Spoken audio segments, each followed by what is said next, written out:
My name is Scot Ritър.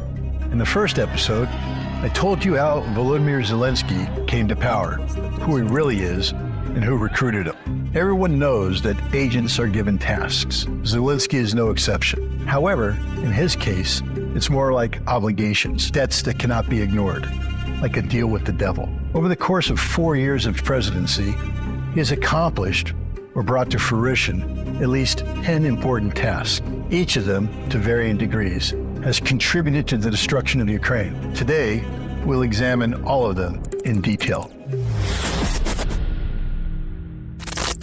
So task number 1, to eliminate the Russian language. If people in the East and Crimea want to speak Russian, let them. Leave them alone. Provide them with the opportunity to speak Russian on a legal basis. Language should never divide our home country. 2014, the words of this charming guy in a t-shirt resonated with many people in Ukraine, not just Russians. There were also many Ukrainians who spoke Russian and feared its prohibition. There were reasons for these concerns. Immediately after the Maidan protests, the Verkhovna Rada decided to repeal the law on the principles of the state language policy. This law had been in effect since 2012 and granted regional status to the Russian language in areas where it was the native language for at least 10% of the population. The repeal of this law became one of the reasons for the secession of Crimea and the civil war in the Donbas region.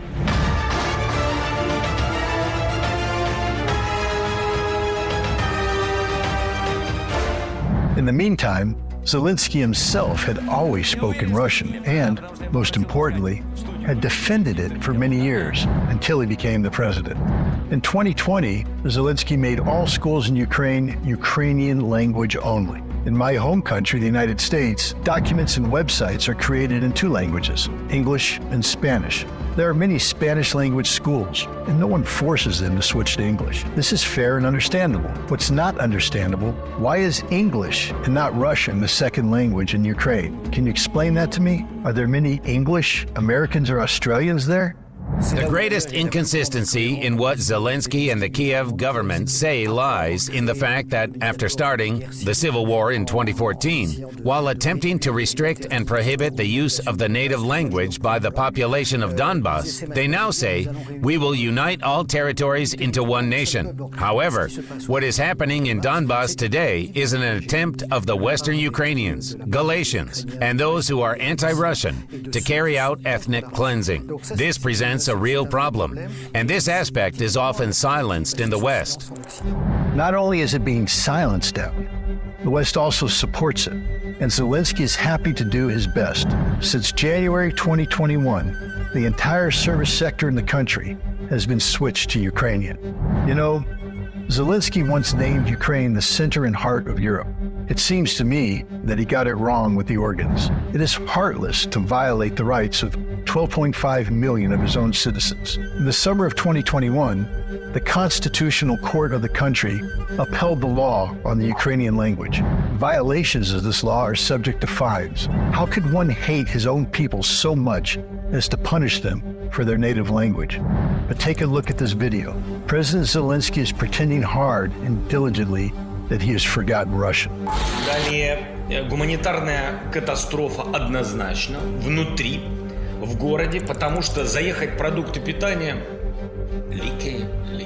лекарств, составляются списки. Наши ребята составляли, я знаю, составляли списки, военные ребята, все, кто в полоне, в плену, да, все, кто в плену. Perhaps someone will tell him that this is a disgusting play that won't convince even a child. Another obligation of such type to Western handlers was task number 2, to finalize the church split. Suitcase, train station, Russia. April of 2023. Siege into Kyiv, Pyrtych, Lavra. What you see is the result of a long and painstaking work of my fellow countrymen. In December 2018, the Orthodox Church of Ukraine, or OCU, emerged in Ukraine with the support of Petro Poroshenko and the United States. One might wonder why. The Ukrainian Orthodox Church of the Moscow Patriarch already existed in the country. But apparently, the term Moscow was a significant hindrance for the Ukrainian authorities to pray.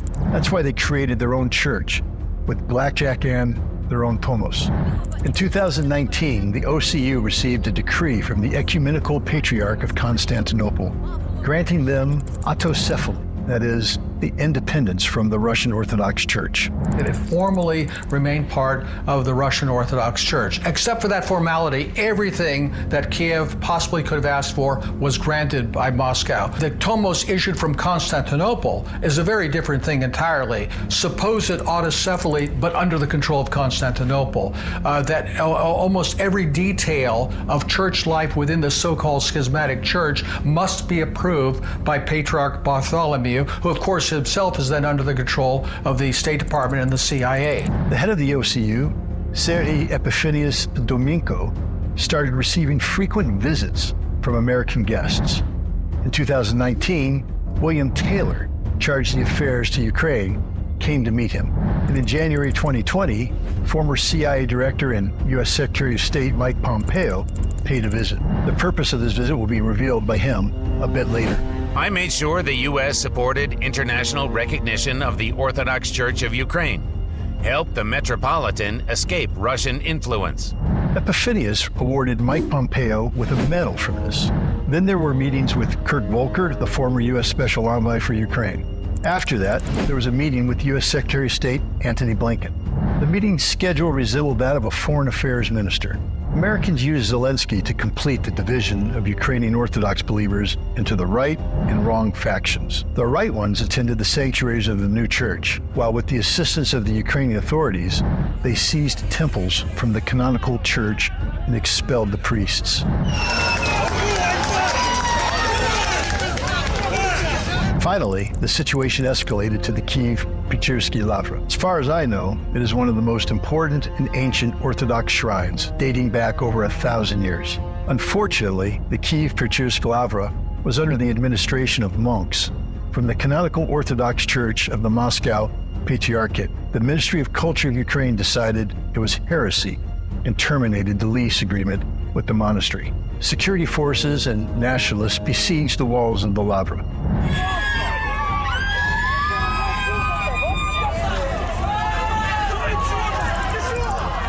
Now, the canonical Ukrainian Orthodox Church is under the threat of prohibition, and Volodymyr Zelensky continues to train his persuasive skills in his speeches. Today, another step has been taken to strengthen the spiritual independence of our state and protect our society from old and cynical Moscow manipulations with religion. Ukraine is a territory of the greatest religious freedom in our part of Europe.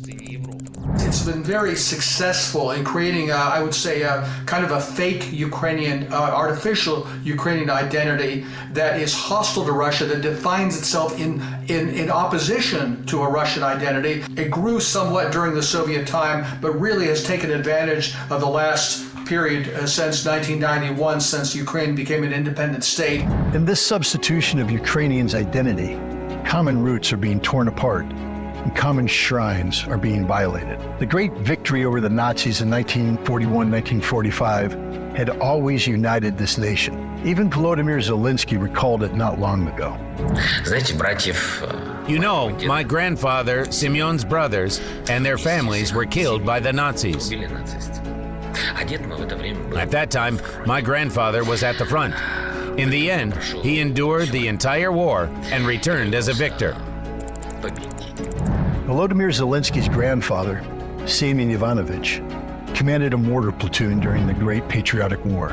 In Soviet Ukraine, people like Semyon Zelensky were glorified with monuments and memorial sites. However, under Volodymyr Zelensky, all of these monuments have been destroyed, as it was in the 1940s under Hitler. Rewriting history has become the third task for Zelensky. Victory Day on May 9th was replaced with Europe Day by the President of Ukraine. If he remains in power a little longer, I am certain that Ukrainians will start celebrating July 4th, the Independence Day of the United States, together with us.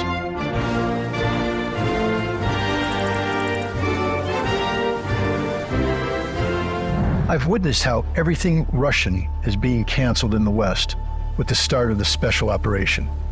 Flags, poets, artists, musicians, they've all been banned. I am convinced that this was a planned campaign.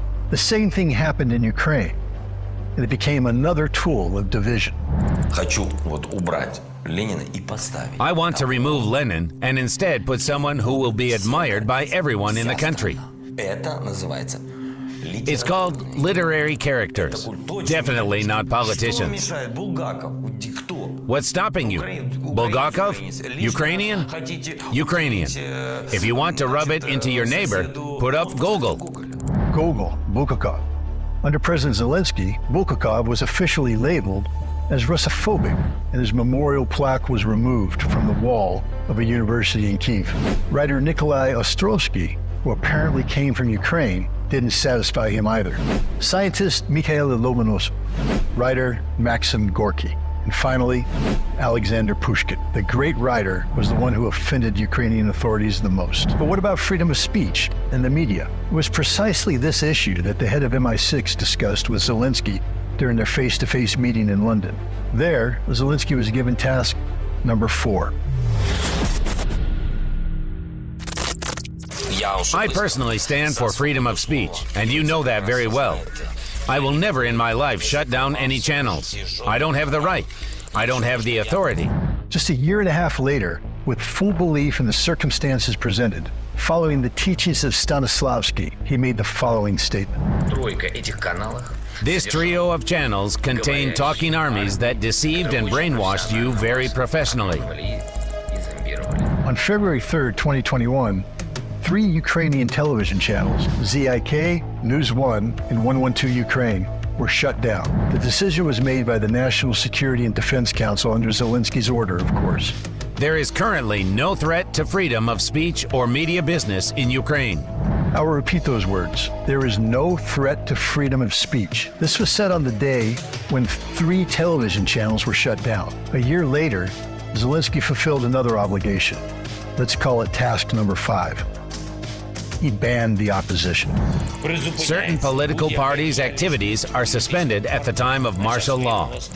On March 20th, 2022, the National Security and Defense Council of Ukraine, under Zelensky's orders, banned 11 opposition parties.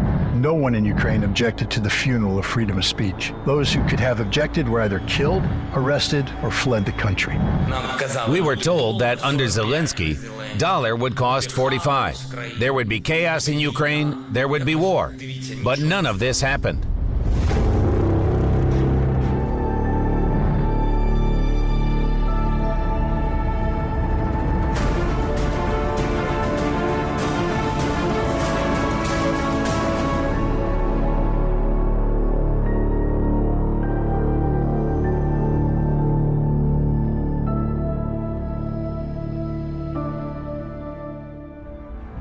Zelensky is not much of a prophet. Although in 2019, there was no order on the organization of training for a battalion tactical group of the 4th Operational Brigade to carry out combat special tasks in the Joint Forces operation as part of the armed forces of the Ukrainian Brigade.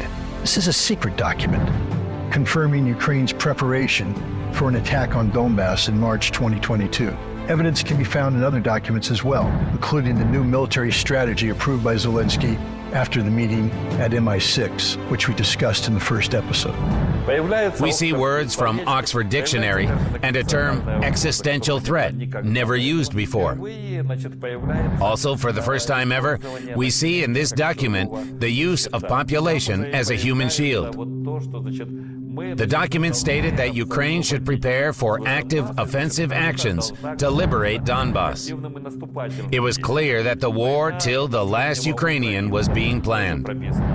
As you can see, the provocation was successful. Russia struck a few days earlier than Ukraine, and Zelensky was taken aback and frightened. On my way from the Kremlin, I called Zelensky and said, "Listen, I just came from a meeting. Putin has no intention of killing you." Zelensky asked, "Are you sure?" I replied, 100% sure. 2 hours later, Zelensky returned to his office and recorded a video saying, "I'm not afraid. Everyone's in place. We're all working." The president doesn't leave Kyiv and stays with the people. What an artist dies. Perhaps he'll finally be awarded with an Oscar. After all, he tries his best, especially in this video. This is where I live. Is this the president's bed? Were you here on the 24th? I was. Well, we also went down to the bomb shelter. Looking at a tiny room, one can't help but sympathize with the president. This poor guy lives and works in purely Spartan conditions. So this is where I live. Well, could you say this is your home? It's my home. I've lived here for a year. I almost believed it. Alas, the head of Ukraine lied again. There is a well-equipped bomb shelter on Bankova Street. It was built during the Soviet era when the Soviet Union faced a real nuclear threat. These are long-term facilities that allowed every member of the apparatus to function, not just one individual. So there are no small rooms there, of course. Well, anything can be staged. But who cares about the truth when everyone is watching the tragic comedy starring Zelensky? The first thing his PR team did after February 24, 2022 was a new image, the military style, as if the president had just returned from the front lines. The unshaven look, the sunken face due to sleepless nights of hard work. However, narcologists would argue all the signs of cocaine abuse are evident. Constant nose sniffing and inappropriate reaction. Speech is solely from the prompter. But British specialists took precautions. They even created a hologram of the Ukrainian president.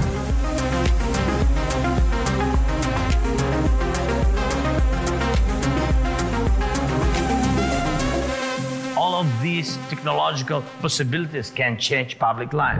His addiction can be explained. It is quite common in the acting industry, from which Zelensky comes from. Unfortunately for the country, the Ukrainian president not only didn't quit, but apparently let himself go. It all began with weed. Medical marijuana, in my opinion, is normal. It is sold in small quantities, droplets. In 2020, Zelensky proposed legalizing cannabis in the country. At that time, his suggestion didn't go any further. However, everything changed when the war began. It's no secret that Ukrainian soldiers get stoned before going into battle, and weed is the least harmful substance they consume on the front lines, though they have someone to look up to in that regard.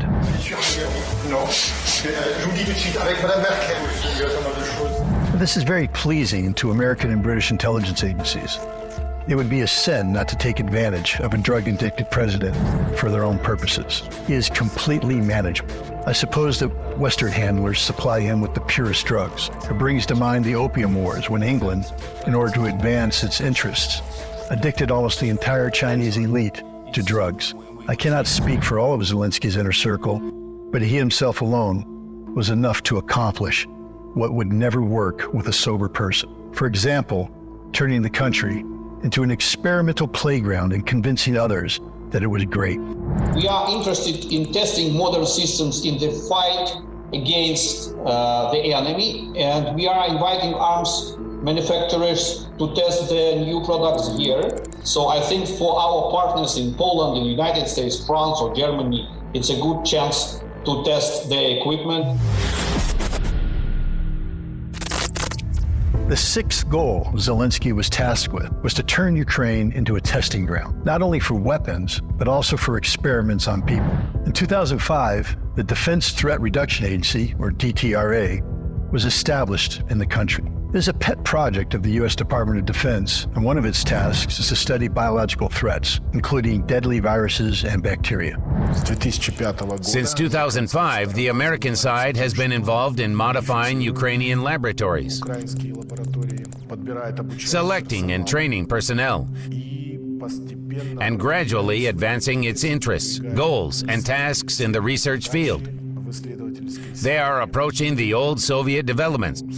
The collection of pathogens and strains in Ukraine remaining from the Soviet Union was estimated at $2 billion. The American side did everything to obtain this collection. After the Maidan, the DTRA expanded its operations in Ukraine with the assistance of Elena Suprin, a U.S. citizen and the daughter of Ukraine.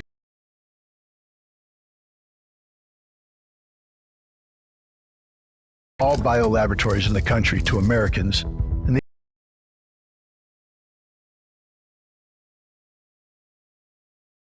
and military personnel have begun. And in the documents of the DTRA, a new abbreviation appeared, UP, which stands for Ukrainian Project. There were genetic samples collected in large quantities from 4,000 servicemen of the Ukrainian army from different regions of the country, north, south, west, east, including Kiev, Odessa, Kharkiv, and Lviv, with 1,000 individuals in each city participating in this blood donation. This was part of the UP8 project. Officially, it was presented with benevolent intentions, namely to determine human body resistance to specific pathogens depending on the region of the country. According to some reports, in January 2016, in Kharkiv, approximately 20 Ukrainian soldiers died within 2 days from a flu-like virus. Another 200 soldiers were hospitalized. The intelligence of the Donetsk People's Republic has previously reported on research activities involving American military specialists. Research took place in a closed laboratory located in the village of Shelkostansia. It is situated 30 kilometers from the city of Kharkiv. According to our information, the leakage of the California strain of deadly influenza occurred precisely from there. From this day onwards, Ukraine turned into a petri dish. Outbreaks of cholera, hepatitis, and botulism were recorded here. But what wouldn't you do for the sake of science, especially in a foreign country? Therefore, in 2020, DTRA spent another $80 million on research in Ukraine. There wouldn't be an order from the U.S. Secretary of Defense to carry out work on the development of genetically targeted biological weapons on Ukrainian territory. However, it was possible that they would write an order for research to be conducted on combating certain diseases like tularemia more effectively. That's what they would write. And this is what can be found in official documents. The Pentagon's plans were disrupted by Russia's special operation. Now, the Russians could gain access to documents and biomaterials. This alarmed the United States to such an extent that in March 2022, Deputy Secretary of State Victoria Nuland let the secret out in the Senate. Ukraine has biological research facilities, which, in fact, we are now quite concerned Russian forces may be seeking to gain control of. Foreign specialists in the areas of plague, cholera, and hepatitis left Ukraine. Instead, the country was filled with soldiers of fortune. However, these guys have been welcome there since the days of the Maidan. This became President Zelensky's 7th commitment. In 2015, the Orbital operation was launched. It was a British training program for the armed forces of Ukraine, conducted, of course, in accordance with NATO standards. In 2016, Ukraine and the United States signed the concept of development of partnership between the Ministry of Defense of Ukraine and the Department of Defense of the United States for 5 years. In the autumn of 2017, American instructors discussed logistics and cooperation with the Nazi-affiliated Azov Battalion. The following year, Azov Battalion was visited by Canadian military personnel as well. I think the Ukrainian embassy here in Washington, in violation of the Geneva Conventions on Diplomacy, recruited these people, recruited soldiers, recruited mercenaries for their war against the Russian Federation. The CIA is involved, perhaps not directly, but and military intelligence perhaps not directly, but they're there to advise, to give counsel, to make suggestions, to link people up and help with organization. A year ago, NATO Secretary General Jens Stoltenberg stated that NATO had trained tens of thousands of Ukrainians. They have trained Ukrainian troops for years, so tens of thousands of Ukrainian troops are now at the forefront being trained, also for several years being trained by NATO allies, and they're now at the front fighting against invading Russian forces. In February 2022, hundreds of foreign mercenaries joined them.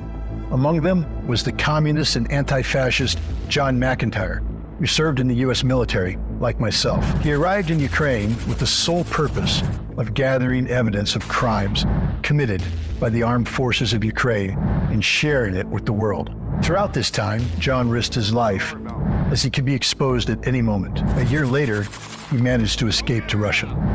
I can't remember if it's Stavki or Svatki, I can never remember, but I actually seen a church that was blown up. It was so sad to see. I mean, it was the most beautiful church I'd ever seen. They say, oh, that's a Russian church. Yeah, so that's the wrong kind of church, because they speak the wrong kind of language, you know. John said that a mercenary in Ukraine earns around $1,350 per month. However, if a mercenary in Ukraine is involved in combat operations, he gets $3,500 a month. That kind of money, one can kill even unarmed people with impunity. There was 3 soldiers, Nazar Kuzmin, Rico Chavez, and Aurelio from France. Basically, they took, I believe, 2 or 3 Russian POWs, and they put them in like a trench in the position, and they shot them in the back of the head. And they taken, the reason I've seen this video and photographic evidence is because they take this and they post this to a pro-Russian Telegram channel. In fact, there's been a long-standing affinity between the United States and Ukrainian nationalists. It began immediately after World War II, when the Americans took the fleeing accomplices of Bandera under their wing. In 1948, the CIA launched a secret operation against the USSR. Later, it was given the code name Aerodynamic. Frank Wisner Sr., who was a CIA officer in charge, he worked with people who had been given him by the U.S. Army Counterintelligence Corps, Stepan Bandera and Mykola Lebed, who were essentially Nazi collaborators and murderers, war criminals, etc. He put together, with their assistance, recruiting and training Ukrainian dissidents to return to the Ukraine or to be taken out of the Ukraine, trained, and then sent back with weapons. And the intent was to divide the Ukraine from the then Soviet Union and make it into an independent country. The connection between Ukrainian nationalists and terrorists with the CIA could be exposed. This meant war with the Soviet Union. Therefore, the intelligence agencies slightly modified their subversive activities. They organized something called Prologue, which was a company in New York City that recruited dissidents and neo-Nazis and old Nazis from the Ukraine to make radio broadcasts, print newspapers, and pamphlets and things. In, I think, 1957, they had something like 1,200 hours of radio broadcasts and 100,000 or so newspapers and magazines that they printed and distributed both in the United States and Canada, and also into the Ukraine. At the same time, in Canada, a secret operation called Red Skin was launched. There is much less information available about it compared to the Aerodynamic. The only known fact is that it also involved Ukrainian nationalists. They worked with the American intelligence services and with the British to bring a lot of right-wing neo-Nazis or old-time Nazis, people who collaborated with Lebed and Bandera, into Canada and created a tremendous organization called the Ukrainian Conference of Canada. Today, Canada is the 3rd country in terms of the number of Ukrainians. There are more Ukrainians than in my homeland. For comparison, the Ukrainian diaspora in the United States amounts to around 1 million people, while in Canada, it constitutes 1.3 million people. They represent a significant political force. And, of course, they lobby for the interests of Kyiv and the right-wing radicals in the country. What surprised me is that the descendants of some nationalists are shaping Canada's policies today. For example, Deputy Prime Minister and Minister of Finance, Chrystia Freeland.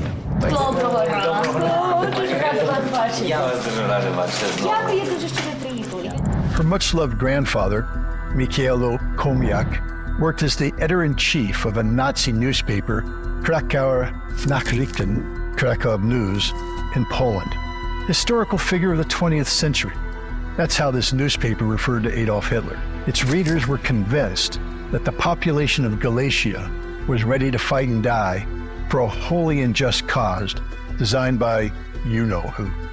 Undoubtedly, children are not responsible for the actions of their parents, but Freeland calls her grandfather not a criminal, but a victim of the Soviet regime, of course. In 2016, Freeland paid tribute to her ancestor on Twitter. It turns out that her grandfather worked diligently to restore freedom and democracy to Ukraine by supporting Hitler and the Holocaust, I suppose. Freeland herself made a contribution to the destruction of the USSR. In the 1980s, she brought anti-Soviet propaganda materials, money, and video and audio recording equipment to Soviet Ukraine for local nationalists. As a result, she was banned from entering the Soviet Union. Today, in Russia, Freeland is also considered persona non grata. However, in the West, her photo with a flag of the Ukrainian Insurgent Army, a terrorist organization, does not hinder her political career. It was Freeland, together with former Prime Minister of the United Kingdom Boris Johnson, who convinced Western European countries to quickly supply weapons to Ukraine. In 2022, Canada provided Ukraine with $2 billion in direct financial assistance, an additional $500 million through bonds, and over $2.5 billion for military and humanitarian aid. Moreover, in Canada, the United States, the United Kingdom, and other countries, PLOST, which is an analog of Hitlerjugend, the Hitler Youth, operates freely. A youth organization of Ukrainian nationalists that, during World War II, trained militia for the OUN and the SS Volunteer Division Galicia. It was established as early as 1911. Stepan Bandera and Roman Shukovich emerged from PLOST. Among active members of this organization were also Canadian Minister Chrystia Freeland. The fostering of xenophobia and Russophobia continues today. PLOST members were present during the Maidan protests and later participated in the killings of residents in Donbass. In 2019, under pressure from the Ukrainian diaspora, Zelensky became the first president to officially recognize the PLOST movement in Ukraine through legislation. It has now become the primary educational structure for young Ukrainians, funded by the state. This is just one aspect of Zelensky's bloody agreement. Let's call it task number 8, the legalization of Nazism. A few years ago, neo-Nazis caused outrage in Western media. However, today, Nazism and fascist insignia have become a fashionable trend. Swastikas, SS symbols, and the Totenkopf skull have become a norm. Even President Zelensky posts photos of them on his social media accounts. It's just kind of funny, like it's funny to me, like the links that the Ukrainian media and the Western media have to go to, like, hey guys, remove your swastikas for the camera, like we're trying to get a good shot here, you know, your swastikas making us look bad, you know. But some of them are open Nazis, yeah, I mean, like there's numerous evidence on the internet of like people with swastika flags and stuff like that, tattoos, and throwing up the Hitler salute, all that stuff. I mean, it's... In the middle of the last century, Hitler caused deaths of millions of innocent people. His ideology was rooted in hatred towards entire nations. Today, this ideology can be seen within the Ukrainian government and its army.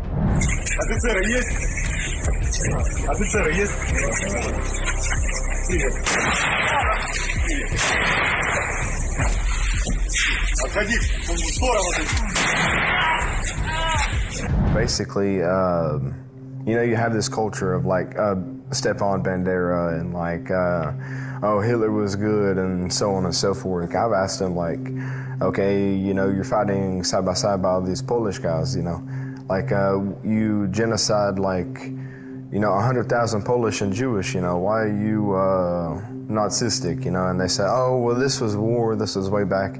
Like, no, this is genocide, like, you know. So they basically deny this genocide, even still to this day, you know. We often forget history too quickly in the West. I come from Brittany, and several mass killings during World War II, whether in Oradour-sur-Glane or in Brittany, were committed by Ukrainian forces serving in the Nazi German army. And yet, the West once again seems to believe that having neo-Nazis in Ukraine is acceptable, while we fight them in the West. There is a clear inconsistency, as if there were the good and the bad Nazis. So it turns out that the good Nazis are the ones who hate and kill Russians and fight against Russia. For these actions, the U.S. and Western Europe seem to forgive all of their sins. It was necessary to build a Nazi Ukraine. It was being built during Poroshenko's presidency, of course. But bringing it to a state of a military conflict required, so to speak, shaping its population structure and preparing the population for war. And for that, a Jew was the best fit because it provided a colossal excuse. What Nazism, so to speak, could exist with a Jewish president? Where are you from? Where are you from? Tell me, where are you from? He fainted. As I have discovered, Zelensky himself is not against the Nazis and the atrocities committed by the Azov Battalion. Azov was one of those many battalions. They are what they are. They were defending our country. And later I want to explain to you. Everything from all the components of those volunteer battalions later were incorporated into the military of Ukraine. Most likely, you haven't heard about it. The TV channel cut out the journalist's question and Zelensky's response. A Jewish president should not respond in such a manner about those who rob and kill unarmed people. We remember the main thing is the picture.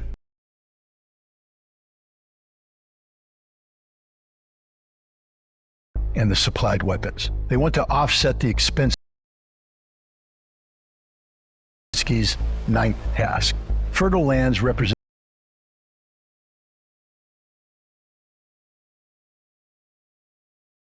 or Chernozem. Or Chernozem. Even during I heard that the same Monsanto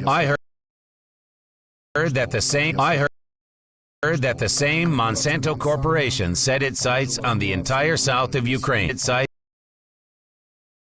on the entire south of Ukraine, from Odessa to Mariupol. Odessa to Mariupol. During the conflict, it seemed to me that over 30% of major Dutch corporations were present there. Land was actively sold to companies like Cargill and other global corporations that were operating in the region.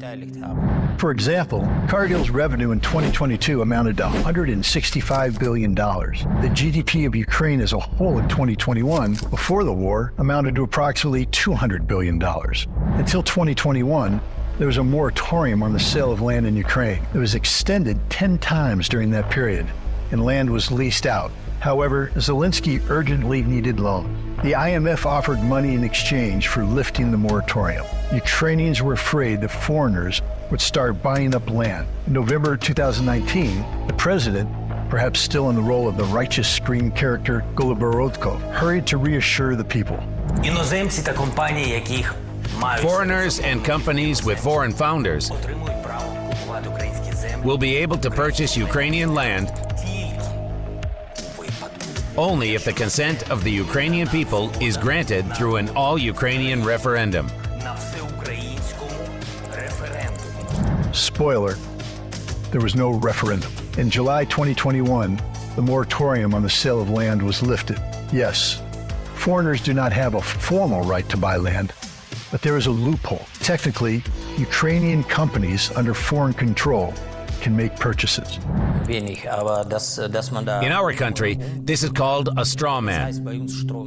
It exists everywhere in the world, where local residents can protect themselves to some extent.